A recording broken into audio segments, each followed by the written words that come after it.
বৰপেটা ৰোডৰ অটল উৰণ সেতুৰ দুৰৱস্থা জহি খহি যোৱাৰ উপক্ৰম উৰণীয়া সেতুখনৰ নীৰৱ ভূমিকাত বিভাগীয় কৰ্তৃপক্ষ সেতুখনৰ নিৰ্মাণত দুৰ্নীতি হোৱাৰ অভিযোগ স্থানীয় ৰাইজৰ 2024 চনৰ 29 ফেব্ৰুৱাৰী তাৰিখে অসমৰ মুখ্যমন্ত্ৰী ডক্টৰ হিমন্ত বিশ্ব শৰ্মাই অটল উৰণ সেতু নামেৰে মুকলি কৰিছিল বহু প্ৰত্যাশিত বৰপেটা ৰোডৰ উৰণীয়া সেতুখন বৰপেটা ৰোডৰ দাঁতি কাষৰীয়া অঞ্চলৰ লগতে বাক্সা জিলাৰ উত্তৰাঞ্চলৰ ৰাইজৰ বহুদিনীয়া আশা পূৰণ হৈছিল 29 ফেব্ৰুৱাৰী 2024 তাৰিখে কিন্তু উৰণীয়া সেতুখন মুকলি হোৱাৰ কিছুদিন পিছতে জহি খহি যোৱাৰ উপক্ৰম হৈছিল নিৰ্মাণৰ 15 মাহৰ ভিতৰতে ইতিমধ্যে কেইবাবাৰো মেৰামতি কৰা হৈছিল সেতুখনৰ কিন্তু পুনৰ জহি খহি যোৱাৰ উপক্ৰম হৈছে সেতুখনৰ ঠায়ে ঠায়ে সৃষ্টি হৈছে প্ৰকাণ্ড গাঁত উলাই পৰিছে ৰড লগতে দলংখনৰ বিভিন্ন স্থানত ফাট মেলাৰ লগতে বাহন চলাচলৰ সময়ত সৃষ্টি হৈছে বিকট শব্দৰ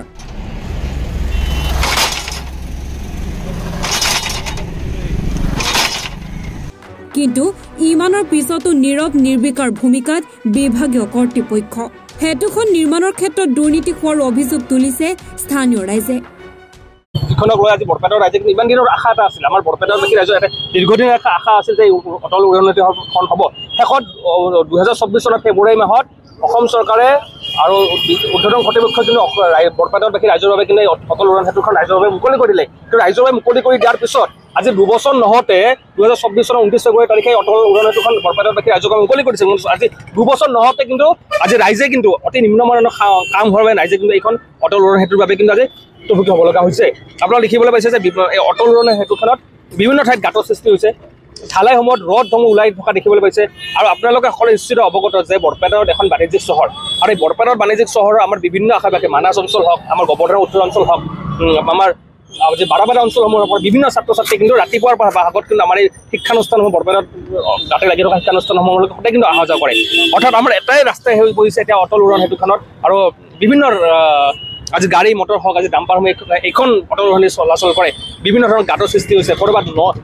ৰড ওলাই পৰিছে তো ইয়াৰ বাবে কিন্তু এদিন হ'লে এদিন কিন্তু সাধাৰণ ৰাইজ কিন্তু ইয়াৰ বাবে বিপদৰ সন্মুখীন হ'ব তো আমি নিবিচাৰোঁ আমি ছাত্ৰ সন্থাই নিবিচাৰোঁ যে ইয়াৰ বাবে কোনো ধৰণৰ সমস্যা হওক আমি উদ্বোধন কৰ্তৃপক্ষক লোক নিৰ্মাণ বিভাগক অতি সোনকালে চকু দিবলৈ আমি অনুৰোধ জনাইছোঁ যে অটল উৰণ সেতুত যি ধৰণৰ আজি এক বিপদকামী গাঁতৰ ব্যৱস্থা কৰা হৈছে ৰডসমূহ ওলাই আহিছে গাড়ী এখন চলালে এক শব্দ সৃষ্টি হয়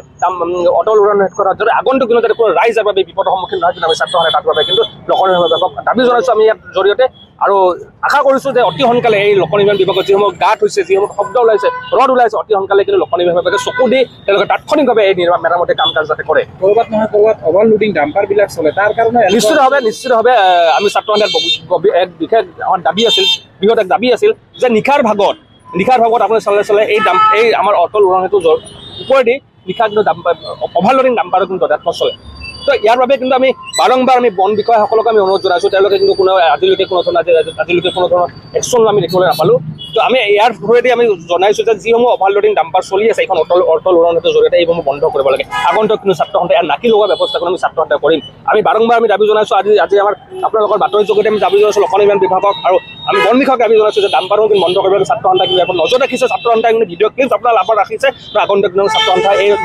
এইসমূহ নাকি লগাৰ কিন্তু আমি কিন্তু আগবাঢ়ি আহিম সদায় আৰু এটা কথা ক'বলৈ বিচাৰিছোঁ যে যি অটল উৰণ সেতুখন ৰাইজৰ বাবে বৰপেটাত বাকী ৰাইজৰ বাবে মুকলি কৰি দিল আজি 2 বছৰ নহ'ল 2 বছৰ অতিক্ৰম নহ'ল ইয়াৰ বাবে বিপদজনক কথা যে 2 বছৰ অতিক্ৰম নহওঁতে কিন্তু বিভিন্ন আপোনালোকে দেখিছে ব্যস্ত স্পট উত্তৰ অঞ্চলৰ লগত আমাৰ বৰপেটাৰ সংযোগে অটল উৰণ সেতু আমাৰ বৰপেটা ৰোডৰ বাকী দীৰ্ঘদিনীয়া কিন্তু আশা আছিল আৰু আমি ভাবিছিলোঁ যে এই আশাত এই অটল উৰণ সেতুখনে আমাক এক যোগাযোগ ব্যৱস্থা কৰিব মানাহ ৰাষ্ট্ৰীয় উদ্যানলৈকে আমাৰ ডাইৰেক্ট আমাৰ যোগাযোগৰ এক ব্যৱস্থা কৰা আছিল কিন্তু এতিয়া দেখিবলৈ পাইছোঁ যে 2 বছৰ নহওঁতে তেওঁলোকে 3-4 বাৰ মেৰামতি কৰিব লগা হৈছে হোৱাৰ পিছতে এতিয়াও সেই অটল উৰণ সেতুখনৰ বিভিন্ন ঠাইত গাঁতৰ ব্যৱস্থা কৰা হৈছে ৰডসমূহ ওলাই আছে য'ত ছাত্ৰ ছাত্ৰীসকল হওক বা ৰাইজসকল হওক ইয়াৰ কিন্তু বিপদৰ সন্মুখীন হ'ব আমি নিবিচাৰোঁ কোনো ছাত্ৰ ছাত্ৰী বা ৰাইজৰ বিপদৰ সন্মুখীন হওক লোক নিৰ্মাণ বিভাগ উদ্বোধন কৰ্তৃপক্ষক দাবী জনাইছোঁ অতি সোনকালে মেৰামতি ব্যৱস্থা কৰে আৰু আগন্তুক দিনত যাতে এনেকুৱা ধৰণৰ যাতে কোনো ধৰণৰ গাফিলতি নহয় তেওঁলোকক নজৰ দিব লাগে নহয় ছাত্ৰ সন্থাই কিন্তু আগন্তুক দিনত ৰাইজক লগত ৰাখি আমি কিন্তু গণতান্ত্ৰিকভাৱে আন্দোলন কাৰ্যসূচী হাতত ল'ব লাগিব ক্ষেত্ৰত কোনো ধৰণৰ আপোনালোকে তদন্ত বিচাৰে নেকি নিশ্চিতভাৱে নিৰ্মাণ আমি তদন্ত বিচাৰিছোঁ কাৰণ আমি এইকাৰণে নিৰ্মাণৰ তদন্ত বিচাৰিছোঁ আপোনালোকে সকলোৱে জ্ঞাত আমি বৰপেটাত বাকী ৰাইজ আমি যথেষ্টভাৱে সাধাৰণভাৱে ইয়াতে আমি সকলোৱে চলাচল কৰোঁ কিন্তু কথা হ'ল আমি সদায় এই ৰাস্তাতে এই অটল উৰণ সেতুত আমি সদায় আপডাউন কৰোঁ। মই নিজে এইখন অটল উৰণ সেতুৰ বাদে আমি আপডাউন কৰা আমি দেখিবলৈ পাইছোঁ। কিন্তু দেখিবলৈ পাইছোঁ যে এই অতি কম সময়ৰ ভিতৰত এনেকুৱা কিয় আজি অৱস্থা হ'ল। নিশ্চয় কিমান হ'লে কিবা এটা আছে। তাৰ বাবে আমি লোকনীয়ভাৱে আমি দাবী জনাইছোঁ যে আপোনালোকে অতি সোনকালে মৰামতি কাম কৰক আৰু তদন্ত আওতালৈ আনিব লাগে। ছাত্ৰ সন্থাই কিন্তু আগন্তুক দিনত কিন্তু আমি বিভিন্ন কাৰ্যসূচী গ্ৰহণ কৰিম।